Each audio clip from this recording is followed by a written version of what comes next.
नमस्कार बच्चों, मैं Devkinandan Rathore study zone classes के यूट्यूब चैनल में आपका एक बार फिर से स्वागत करता हूं। कल अपन स्टडी कर रहे थे साइक्लोट्रॉन के बारे में। साइक्लोट्रॉन के बारे में मैंने आपको थोड़ा सा बता दिया था कि साइक्लोट्रॉन क्या होता है और इसकी खोज किसने की थी। आज हम इसके आगे के टॉपिक्स यानी साइक्लोट्रॉन किस प्रिंसिपल यानी कि सिद्धांत पर कार्य करता है, साइक्लोट्रॉन का डायग्राम क्या होता है, क्या क्या काम ये करता है और ये किस तरीके से वर्क करता है, उसके बारे में आज हम डिस्कस करेंगे। चैप्टर का नाम था हमारे विद्युत धारा के, चैप्टर का नाम था विद्युत धारा के चुंबकीय प्रभाव और जो हमारा टॉपिक था वो था साइक्लोट्रॉन। क्या था वो? साइक्लोट्रॉन। बच्चों, साइक्लोट्रॉन के बारे में कल मैंने आपको बताया था। साइक्लोट्रॉन एक ऐसी विद्युत चुंबकीय युक्ति यानी कि इलेक्ट्रोमैग्नेटिक डिवाइस, साइक्लोट्रॉन एक ऐसी विद्युत चुंबकीय युक्ति है जो भारी धनावेशित कणों, भारी धनावेशित कण बोले तो प्रोटॉन हो सकते हैं, न्यूट्रॉन हो सकते हैं, एल्फा कण हो सकते हैं, यानी कि भारी धनावेशित कणों को उच्च वेगों तक त्वरित करने में प्रयुक्त होती है, उसे ही साइक्लोट्रॉन कहते हैं। और साइक्लोट्रॉन का आविष्कार लोरेंज और एमएस लिविंगस्टन साहब ने किया था। ठीक है बच्चों। और सिद्धांत, ये किस सिद्धांत पर कार्य करता है? तो साइक्लोट्रॉन का सिद्धांत यानी कि प्रिंसिपल, PRINCIPLE, प्रिंसिपल यानी कि सिद्धांत, ये किस सिद्धांत पर कार्य करता है? तो मैं आपको बताऊं, थोड़ा सा थ्योरेटिकल पार्ट है ये। साइक्लोट्रॉन इस सिद्धांत पर कार्य करता है कि यदि भारी धनावेशित कणों को शक्तिशाली चुंबकीय क्षेत्र का उपयोग करके विद्युत क्षेत्र में से यदि बार बार गुजारा जाए, विद्युत क्षेत्र में से बार बार गुजारा जाए तो कणों को अति ऊर्जा तक त्वरित किया जा सकता है, यानी कि कणों की ऊर्जा को बहुत ज़्यादा बढ़ाया जा सकता है, कणों को अति ऊर्जा तक त्वरित किया जा सकता है। यहाँ पर जो चुंबकीय क्षेत्र होता है वो आवेशित कणों को वृत्तीय पथ पर गतिमान करता है, यानी कि जो चुंबकीय क्षेत्र क्या करता है, जो आवेशित कण होते हैं, भारी आवेशित धन आवेशित कण, उनको वृत्तीय पथ में गति कराता है, जबकि विद्युत क्षेत्र प्रत्येक आवृत्ति में उन कणों की ऊर्जा में वृद्धि करता है, यानी कि ये हो गया साइक्लोट्रॉन का सिद्धांत। ठीक है बच्चों, साइक्लोट्रॉन का सिद्धांत हो गया। अब है साइक्लोट्रॉन की बनावट या रचना, या इसे बोले तो कंस्ट्रक्शन। अब इसके पहले आपको ज़रूरत है इसके डायग्राम की। इसका डायग्राम मैं आपके सामने बनाता हूँ, देखना बच्चों, डायग्राम इजी है इसका।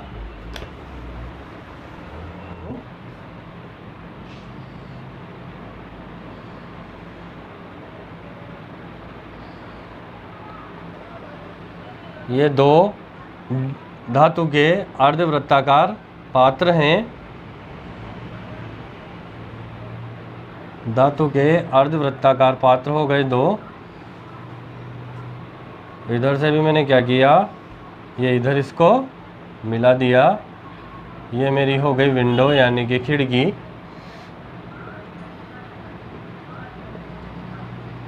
और ये जो है, जो हमारे पास भारी धनावेशित कण थे प्रोटॉन, उनका वृत्ताकार पथ है, ये इनकी दिशा, ये इनकी क्या है, दिशा है। इन दोनों धातु के पात्रों को मैं किससे जोड़ रखा है, उच्च आवृत्ति के एसी स्रोत से इनको जोड़ रखा है। किससे जोड़ रखा है बच्चों? उच्च आवृत्ति के एसी स्रोत से इनको जोड़ रखा है। और ये शक्तिशाली चुंबकीय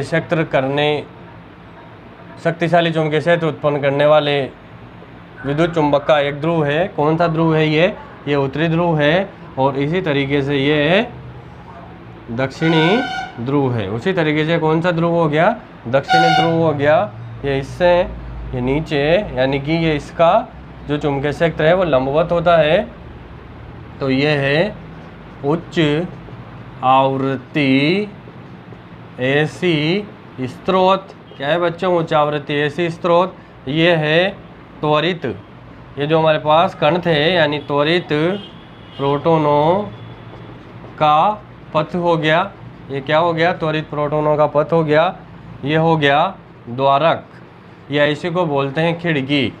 क्या बोलते हैं? खिड़की, या इसी को बोलते हैं विंडो। और ये जो है ये है धनावेशित किरण पुंज। धनावेशित किरण पुंज, ये तो धातु के खोखले पात्र हैं, इन्हें D1 और D2 से व्यक्त करते हैं, और इन्हीं खोखले पात्रों को डीस बोला जाता है। क्या बोलते हैं बच्चों? डीस बोलते हैं। इसके नीचे एक और आता है, यदि एक डायग्राम ऐसे भी बना देता हूँ मैं यहाँ पर, ये डीस D1 है, ये डीस D2 है। एक बार जो धारा बह रही है वो प्लस माइनस है, यानी कि ये समय T पर है। ठीक है बच्चों। और इसी तरीके से यदि मैं बात करूं एक और डायग्राम की, तो ये इसका दूसरा डायग्राम, ये D1, ये D2, यहाँ से जो ऊंचा आवृत्ति ऐसी स्रोत है वो माइनस प्लस, ये प्लस माइनस, ये माइनस प्लस, माइनस प्लस। ठीक है, तो ये इसका डायरेक्शन इधर है, ये इसका डायरेक्शन इधर हो गया यहाँ पर। तो बात करते हैं बच्चों अपन इसकी रचना की, यानी कि बनावट की। तो देखो बनावट में मैंने क्या किया, साइक्लोट्रॉन में दो अर्धवृत्ताकार, ये दो अर्धवृत्त हैं, दो अर्धवृत्ताकार धातु के खोखले पात्र होते हैं, जिनका आकार जो है वो अंग्रेजी के डी अक्षर के समान होता है। ये देखो डी बन रहा है, ये इधर भी उल्टा डी बन रहा है। धातु के दो अर्धवृत्ताकार खोखले पात्र हैं, जिनका आकार अंग्रेजी के डी अक्षर के जैसा होता है। इन्हें डीस कहते हैं। क्या कहते हैं? इन्हें डीस कहते हैं। डीस कहते हैं। और इन्हें D1 और D2 से व्यक्त किया जाता है। किससे व्यक्त किया जाता है? D1 D2 से व्यक्त किया जाता है। इन डीस की व्यास परस्पर समांतर होती है और बिल्कुल अल्प अंतराल पर स्थित होती है। बिल्कुल अल्प अंतराल पर स्थित होती है। इन डीस D1 D2 के मध्य, डीस D1 D2 के मध्य किसी रेडियो आवृत्ति दोलित्र के द्वारा उच्च आवृत्ति का प्रत्यावर्ती विभवांतर आरोपित किया जाता है, यानी कि हाई फ्रीक्वेंसी अल्टरनेटिंग वोल्टेज आरोपित किया जाता है, जिसके कारण डीस D1 D2 के मध्य उच्च आवृत्ति का प्रत्यावर्ती विद्युत क्षेत्र उत्पन्न होता है। उच्च आवृत्ति का प्रत्यावर्ती विद्युत क्षेत्र उत्पन्न क्यों हुआ? क्योंकि अपन ने उच्च आवृत्ति का प्रत्यावर्ती विभवांतर इस पर आरोपित किया। ठीक है बच्चों, ये जो डीस है वो निर्वातित प्रकोष्ठ में रखे जाते हैं, यानी कि निर्वातित आबंधों में रखे जाते हैं, वैक्यूम में रखे जाते हैं। क्यों रखे जाते हैं? क्योंकि निर्वात में आयनों तथा वायु के अणुओं के मध्य टक्कर न्यूनतम हो जाती है, और यह संपूर्ण व्यवस्था, यानी कि ये जो पूरा अरेंजमेंट है, यह संपूर्ण व्यवस्था शक्तिशाली चुंबकीय क्षेत्र उत्पन्न करने वाले विद्युत चुंबक के ध्रुवों के बीच में रखी होती है। ये उत्तरी ध्रुव हो गया और ये दक्षिणी ध्रुव हो गया। ठीक है बच्चों, तो ये इस तरीके की इसकी बनावट होती है। अब मैं बात करूं इसकी कार्य प्रणाली की, यानी कि वर्किंग की, ये वर्क कैसे करता है, तो वर्किंग भी इसी डायग्राम में अपन देखेंगे। वर्किंग क्या है? वर्किंग यानी कि कार्य प्रणाली। कार्य प्रणाली तो देखो, मैंने अभी रेडियो फ्रीक्वेंसी ऑक्सीलेटर के बारे में आपको बताया, यानी कि रेडियो आवृत्ति दोलित्र। रेडियो आवृत्ति दोलित्र, इंग्लिश में बोलते हैं इसको रेडियो फ्रीक्वेंसी ऑक्सीलेटर। यानी कि जो रेडियो आवृत्ति दोलित्र है वो लगभग 10⁴ वोल्ट और 10⁻6 हर्ट्ज आवृत्ति का, 10⁻4 वोल्ट और 10⁻6 हर्ट्ज आवृत्ति का प्रत्यावर्ती विभवांतर उत्पन्न करता है। बच्चों ये आपकी RBSC की बुक के अकॉर्डिंग है। यदि अपन इसको डिफरेंट बुक में देखें, मैं बात करूं CBSC पैटर्न की या बात करूं मैं ISC बोर्ड की, तो ये वेरी करता है, यानी कि अलग अलग बुक में ये आपको 10⁻3 वोल्ट से 10⁻5 वोल्ट के बीच में मिलेगा। और ये इसकी जो आवृत्ति है वो है 10⁻3 वोल्ट से 10⁻6 हर्ट्ज तक की आवृत्ति ये उत्पन्न करता है। यानी कि जो रेडियो आवृत्ति दोलित्र है वो लगभग 10⁻4 वोल्ट विभवांतर और 10⁻6 हर्ट्ज आवृत्ति का प्रत्यावर्ती विभवांतर उत्पन्न करता है। अब देखो, यदि प्रत्यावर्ती विभवांतर उत्पन्न होगा, प्रत्यावर्ती विभवांतर यानी कि वोल्ट विभवांतर उत्पन्न होगा, तो विभवांतर के उत्पन्न होने से प्रत्यावर्ती विद्युत क्षेत्र उत्पन्न होगा। मैंने इसकी रचना में आपको बताया था, प्रत्यावर्ती विद्युत क्षेत्र उत्पन्न होगा और प्रत्यावर्ती विद्युत क्षेत्र के उत्पन्न होने से चुंबकीय क्षेत्र भी उत्पन्न होगा। ठीक है बच्चों, तो जो चुंबकीय क्षेत्र उत्पन्न होगा, तो मैंने प्रिंसिपल में आपको बताया था कि भारी धन आवेशित कणों को जब शक्तिशाली चुंबकीय क्षेत्र का उपयोग करके विद्युत क्षेत्र में से बार बार गुजारा जाए तो कणों को अति ऊर्जा तक त्वरित किया जाता है। चुंबकीय क्षेत्र क्या करता है कि इन आवेशित कणों को वृत्तीय पथ में गति कराता है, जबकि विद्युत क्षेत्र हर एक आवृत्ति में इनकी ऊर्जा में वृद्धि करता है। ठीक है बच्चों, तो अपन बात कर रहे हैं कार्य प्रणाली की। तो क्या होगा, 10⁴ वोल्ट और 10⁶ आवृत्ति का प्रत्यावर्ती विभवांतर उत्पन्न होने से विद्युत क्षेत्र उत्पन्न होगा, और विद्युत क्षेत्र उत्पन्न होने से चुंबकीय क्षेत्र उत्पन्न होगा, जिसके कारण आवेशित कण वृत्ताकार पथ में गति करने लगते हैं। जिसके कारण क्या करते हैं, आवेशित कण इस चुंबकीय क्षेत्र के कारण वो कण वृत्ताकार पथ में गति करने लगते हैं। माना किसी क्षण पर जो ये D1 है ये धनात्मक है और D2 ऋणात्मक है। ठीक है बच्चों, तो आवेशित कण D1 में चुंबकीय क्षेत्र के कारण अपना अर्धवृत्त पूर्ण कर लेते हैं। जैसे ही अपना अर्धवृत्त पूर्ण कर लेते हैं, ये D2 की ओर त्वरित हो जाते हैं। किसकी ओर त्वरित हो जाते हैं, D2 की ओर त्वरित हो जाते हैं, जिसके कारण इन आवेशित कणों की ऊर्जा में QV की वृद्धि हो जाती है। किसकी वृद्धि हो जाती है, QV की वृद्धि हो जाती है, और इनको एक अर्धवृत्त पूर्ण करने में आधा समय लगता है, यानी कि कितना समय लगता है, T/2 का समय लगता है। इसी तरीके से ये कण, आवेशित कण क्या है, चुंबकीय क्षेत्र के कारण D2 में भी अपना अर्धवृत्त पूर्ण कर लेते हैं। ठीक है, आधा वृत्त तो इन्होंने D1 में कंप्लीट कर लिया और आधा वृत्त D2 में कंप्लीट कर लिया, यानी कि एक कंप्लीट चक्र, यानी कि एक कंप्लीट सर्कल इन्होंने पूरा कर लिया। तो इस प्रकार से एक पूरे चक्र में आवेशित कण चुंबकीय क्षेत्र में 2 बार गति करता है, यानी कि आधा तो D1 में और आधा D2 में, यानी कि चुंबकीय क्षेत्र में 2 बार वृद्धि करता है। और इसके कारण एक बार में इनकी ऊर्जा में कितनी वृद्धि होती है, QV की, तो 2 बार में कितनी वृद्धि हो जाएगी, जिसके कारण इनकी ऊर्जा में 2QV की वृद्धि हो जाती है। कब, एक पूरा चक्र जैसे ही ये कंप्लीट कर लेंगे, आधे वृत्त में तो कितनी वृद्धि हो गई, QV की, और फिर आधे वृत्त में कितनी वृद्धि हो जाएगी, QV की, तो एक पूरे चक्र में इनकी ऊर्जा में कितनी वृद्धि हो गई, 2QV की वृद्धि हो जाती है। बच्चों एक बात और ध्यान देने वाली है, यहाँ पर जब विद्युत क्षेत्र और चुंबकीय क्षेत्र कम था तो ये गोला, यानी कि ये जो वृत्त पूरा कर रहे थे वो भी छोटा था, यानी कि कणों का वेग लगातार जब कणों का वेग लगातार बढ़ेगा तो वृत्ताकार पथ की त्रिज्या भी लगातार बढ़ेगी। देखो ये वृत्ताकार पथ की त्रिज्या भी लगातार बढ़ती रहती है, और जब वृत्ताकार पथ की त्रिज्या इस डीस की त्रिज्या के बराबर हो जाए, ये जो वृत्ताकार पथ की त्रिज्या है इस डीस की त्रिज्या के बराबर हो जाए, तो इनको किसी विक्षेपक प्लेट, कोई विक्षेपक प्लेट, यानी कि इसको इंग्लिश में बोलते हैं डिफ्लेक्टर प्लेट, इस डिफ्लेक्टर प्लेट के द्वारा इस विंडो या खिड़की से, इस विंडो से इन आवेशित कणों को किरण पुंज के रूप में बाहर निकाल लेते हैं। कब, जब वृत्ताकार पथ की त्रिज्या डीस की त्रिज्या के बराबर हो जाए, यानी कि किसके बराबर हो जाए, आर के बराबर हो जाए, तो किसी विक्षेपक प्लेट के द्वारा इन आवेशित कणों को किरण पुंज के रूप में इस खिड़की से बाहर निकाल लेते हैं। तो बच्चों साइक्लोट्रॉन क्या होता है, हो गया, किस सिद्धांत पर कार्य करता है, हो गया, बनावट या रचना हो गई, और कार्य प्रणाली हो गई। अब मैं बात करता हूँ इसकी गणितीय विवेचना की। तो इसकी गणितीय विवेचना क्या होती, तो बच्चों अब बात करते हैं अपन गणितीय विवेचना की, यानी कि मैथमेटिकल एनालिसिस। किसकी, THE, mathematical analysis of cyclotron. Mathematical analysis यानी कि गणितीय विवेचना। क्या हो गई है, गणितीय विवेचना।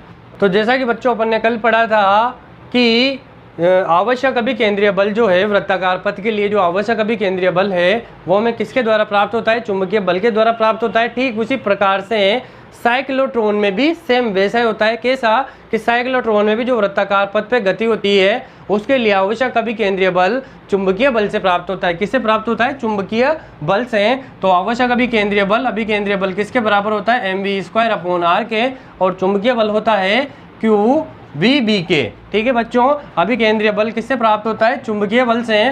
तो V से V काट दिया मैंने, तो R बराबर, मैं यहाँ से वृत्ताकार पथ की त्रिज्या निकालूँ, यानी कि R बराबर जो mv, तो mv जैसा का जैसा आ जाएगा, और इधर क्यू बी आ जाएगा, यानी कि वृत्ताकार पथ की त्रिज्या आर बराबर किसके है, M V upon Q B के। और कल मैंने आपको बताया था समवेग के बारे में, यानी कि जो मोमेंटम होता है वो बराबर होता है मास इंटू वेलोसिटी, यानी कि द्रव्यमान इंटू वेग के। तो इस एम वी की जगह मैं क्या लिख दूँ, पी लिख देता हूँ। तो आर बराबर एम वी की जगह पी लिख दिया, पी अपॉन क्यू बी यहाँ पर हो गया। अब मैं बात करूँ आवर्त काल की, मैं बात किसकी करता हूँ, आवर्त काल की, यानी कि टाइम पीरियड की। तो टाइम पीरियड बराबर क्या होता है, दूरी बटा चाल। टाइम पीरियड किसके होता है, दूरी बटा चाल के, यानी वृत्ताकार पथ में तय की गई दूरी बटा चाल। तो यहाँ से पहले लिख देता हूँ दूरी बटा चाल। दूरी कौन सी, वृत्ताकार पथ में तय की गई दूरी। तो आवर्तकाल क्या आ जाएगा, टी बराबर, अब देखो दूरी कितनी तय करेगा, जब वृत्ताकार पथ में गति करेगा तो दूरी किसके बराबर होगी, परिधि के बराबर। और वृत्त की परिधि किसके बराबर होती है, 2 पाई आर के, और चाल है v। तो यहाँ से आवर्तकाल क्या आएगा अपने पास, 2 पाई, तो जैसा का जैसा, नीचे v भी जैसा का जैसा। इस r की जगह मैं ये लिख देता हूँ, क्या लिखता हूँ, M V upon Q B. क्या लिखा मैंने, M V upon Q B. इस v से ये v कैंसिल हो गया, तो आवर्तकाल t बराबर हो गया 2 पाई m अपॉन क्यू बी के। ये तो पूरा आवर्तकाल हो, यानी कि एक पूरा गोला पूरा हुआ तो उसका आवर्तकाल है। तो अर्धवृत्त में लगा समय, यदि आधा वृत्त पूरा करेगा वो कण, तो अर्धवृत्त में लगा समय या आवर्तकाल, तो इसको मैं आधा कर दूं तो t/2 कर दें, 2 पाई m अपॉन क्यू बी, ये भी आधा हो जाएगा, 2 से 2 कट जाएगा, तो आधा आवर्तकाल, आधा समय कितना हो जाएगा, पाई m अपॉन क्यू बी के। यहाँ तक सेम है। इसके बाद मैं कण की आवृत्ति ज्ञात करूँ, यानी कि कण की आवृत्ति की मैं बात करूँ या साइक्लोट्रॉन की आवृत्ति की मैं बात करूँ, तो आवृत्ति बराबर मैंने आपको बताया था न्यू बराबर होता है 1 अपॉन आवर्तकाल, यानी कि 1 अपॉन टी किसके बराबर होती है, आवृत्ति के बराबर। तो यहाँ से आवृत्ति बराबर क्या आ जाएगी, 1 अपॉन टी, ये रहा 1 अपॉन 2 पाई m अपॉन क्यू बी। ये क्यू बी ऊपर जाएगा तो न्यू बराबर किसके हो जाएगा, क्यू बी अपॉन 2 पाई m के।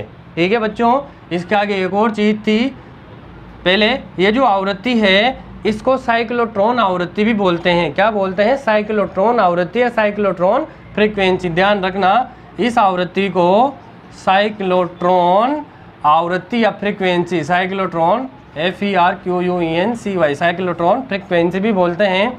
अब मैं बात करता हूँ साइक्लोट्रॉन की कोणीय आवृत्ति की, यानी कि एंगुलर फ्रीक्वेंसी की। तो क्या होएगा, कोणीय आवृत्ति, वही कल वाला, कोणीय आवृत्ति को लिखते हैं ओमेगा से, ओमेगा बराबर होता है 2 पाई अपॉन टी। ठीक है बच्चों, तो इसको मैं ऐसे लिख दूं 2 पाई इंटू 1 अपॉन टी, और 1 अपॉन टी किसके बराबर होता है, न्यू के। 1 अपॉन टी किसके बराबर होता है, न्यू के। तो ओमेगा बराबर 2 पाई न्यू हो जाएगा। तो ओमेगा बराबर 2 पाई न्यू का है अपने पास, ये रहा, तो क्यू बी अपॉन 2 पाई m, 2 से 2, पाई से पाई कैंसिल हो गया। तो साइक्लोट्रॉन की कोणीय आवृत्ति क्या आ गई, क्यू बी अपॉन m। ये तो कल तक वाले डेरिवेशन के जैसे सेम था। अब मेन बात करते हैं इसके आगे के पार्ट की। तो आगे का पार्ट देखो बच्चों क्या होता है,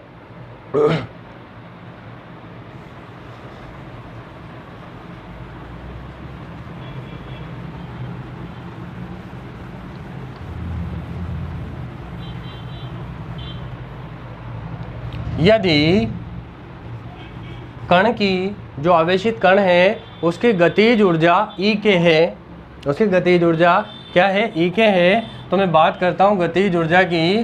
तो गतिज ऊर्जा ई के यानी कि काइनेटिक एनर्जी, वो किसके बराबर होती है आपको पता है, हाफ एम बी स्क्वायर के। तो यहाँ से ई के की मैं बात करूँ तो हाफ एम वी यहाँ से निकल के आ जाएगा मेरे पास वी। यदि मैं यहाँ से v निकालूँ तो v बराबर किसके आ जाएगा, Q B R upon M के। मैं v की जगह क्या पुट कर देता हूँ, Q B R upon M, Q B R upon M का स्क्वायर हो जाएगा क्योंकि v का स्क्वायर है। तो e के बराबर हाफ m, स्क्वायर को ओपन करें अपन तो Q square B square R square upon M square, एक m से एक m कैंसिल हो जाएगा।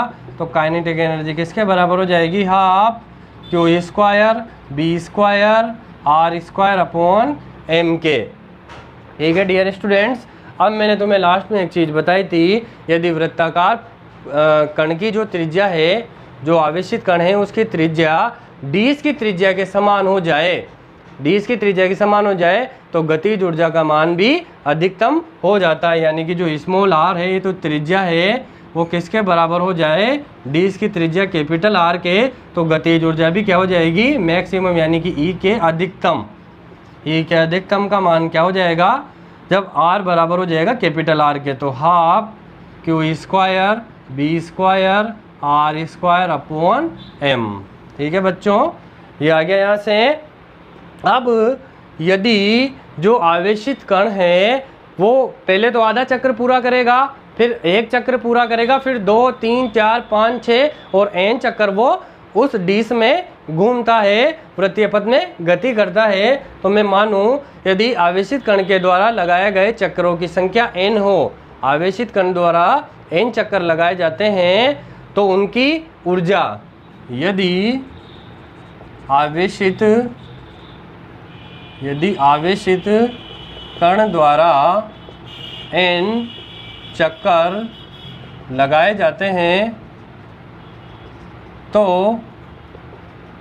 उनकी ऊर्जा क्या हो जाएगी, यानी कि ई के वही हो जाएगी, गतिज ऊर्जा ही होगी वो भी, तो वो किसके बराबर हो जाएगी। अब ध्यान देना, जब आधा वृत्त पूरा किया तो उनकी ऊर्जा में कितनी वृद्धि होती है, क्यू वी, और एक चक्र में 2 अर्धवृत्त पूर्ण करता है, यानी कि एक चक्र में उनकी ऊर्जा में कितनी वृद्धि हो जाएगी, 2qv की। और यदि यही कण n चक्कर पूरे करेगा तो उनकी ऊर्जा में कितनी वृद्धि हो जाएगी, 2qvn के बराबर, किसके बराबर, 2qvn के बराबर उसमें वृद्धि हो जाएगी। तो मैं इसको मान लूँ समीकरण नंबर 1, ये हो जाएगी ई के यानी कि मैक्सिमम और ई के, दोनों ई के हैं, मैं दोनों को बराबर कर दूं तो यहाँ से देखो यदि मैं इनको बराबर करता हूँ तो half Q square B square R square upon M बराबर किसके हो जाएगा, 2qvn के, किसके बराबर हो गया, 2qvn के। तो यहाँ से Q कैंसिल हो जाएगा, तो n बराबर किसके आएगा, देखो बच्चों n बराबर यानी कि लगाए गए चक्रों की संख्या में ज्ञात करूं तो n बराबर आएगा हाफ, एक क्यू से एक क्यू कटा, यहाँ बचा Q B square R square, ये 1/2 भी इधर आएगा, तो 1/2 कितना हो जाएगा, 2 × 2 4, और नीचे क्या बचेगा, m तो जैसा का जैसा, v इधर से आ जाएगा, यानी कि लगाए गए चक्रों की संख्या टोटल ये हो जाएगी 1/4 Q B square R square upon M V. ठीक है डियर स्टूडेंट्स, ये अपना साइक्लोट्रॉन की गणितीय विवेचना हुई। अब अपन बात करते हैं साइक्लोट्रॉन की सीमाएं या साइक्लोट्रॉन की कुछ कमियां होती है, यानी कि साइक्लोट्रॉन से क्या नहीं किया जा सकता। तो साइक्लोट्रॉन की सीमाएं या कमियां इंग्लिश में बोलते हैं लिमिट ऑफ साइक्लोट्रॉन। तो बच्चों ध्यान दें, साइक्लोट्रॉन की कमियां क्या है कि साइक्लोट्रॉन के द्वारा, मैंने आपको बताया था, साइक्लोट्रॉन के द्वारा केवल और केवल भारी धन आवेशित कणों को ही उच्च वेगों तक त्वरित किया जा सकता है या अति ऊर्जा तक त्वरित किया जा सकता है। हल्के आवेशित कण जैसे कि इलेक्ट्रॉन आदि को साइक्लोट्रॉन के द्वारा त्वरित नहीं किया जा सकता, क्योंकि साइक्लोट्रॉन को त्वरित करने के लिए बीटाट्रॉन का उपयोग किया जाता है। किसका उपयोग किया जाता है, बीटाट्रॉन का उपयोग किया जाता है। फर्स्ट कमी हो गई। इसी तरीके से जो इसकी दूसरी कमी है वो होगी कि साइक्लोट्रॉन के द्वारा अनावेशित कण, यानी कि जो न्यूट्रल पार्टिकल होते हैं, अनावेशित कण यानी कि न्यूट्रॉन, अनावेशित कण क्या होता है, न्यूट्रॉन, इनको भी त्वरित नहीं किया जा सकता। तो ये इसकी 2 कमियां हैं। क्या क्या है, हल्के कण जैसे इलेक्ट्रॉनों को त्वरित नहीं किया जा सकता, उसी तरीके से अनावेशित कण यानी कि न्यूट्रॉन को भी त्वरित नहीं किया जा सकता। और ये साइक्लोट्रॉन फिनिश, इसका लास्ट है यूज, यानी कि साइक्लोट्रॉन के उपयोग। साइक्लोट्रॉन के क्या क्या उपयोग हैं बच्चों, तो पहला उपयोग है साइक्लोट्रॉन के द्वारा रेडियो एक्टिव पदार्थों को उत्पन्न किया जाता है। साइक्लोट्रॉन के द्वारा रेडियो एक्टिव पदार्थों को उत्पन्न किया जाता है। इन रेडियो एक्टिव पदार्थों का उपयोग विभिन्न रोगों के उपचार में किया जाता है। जैसे कि अल्फा कण जो होते हैं ये विभिन्न रोगों के यानी कैंसर थेरेपी, कैंसर वैंसर का इलाज करने में ये काम आते हैं। दूसरा उपयोग इसका यानी कि साइक्लोट्रॉन से प्राप्त उच्च ऊर्जा युक्त यानी कि उच्च त्वरित ऊर्जा युक्त कणों को ठोसों में आयनों को रोपित करते हैं। मतलब साइक्लोट्रॉन के द्वारा जो त्वरित कण प्राप्त होते हैं उनको ठोसों में रोपित किया जाता है। कोई भी सॉलिड होता है उस सॉलिड में इंसर्ट किया जाता है यानी कि उसके आयनों को ठोसों में रोपित किया जाता है और इसके आयनों में सुधार किया जाता है। किसमें सुधार किया जाता है? ठोसों के आयनों में सुधार किया जाता है और नए आयनों का संश्लेषण किया जाता है। क्या किया जाता है बच्चों कि साइक्लोट्रॉन के द्वारा जो त्वरित ऊर्जा युक्त कण होते हैं उनको ठोसों में रोपित करते हैं जिससे उनके गुणों में सुधार होता है और नए पदार्थों का संश्लेषण होता है। तो ठीक है डियर स्टूडेंट, साइक्लोट्रॉन फिनिश हुआ।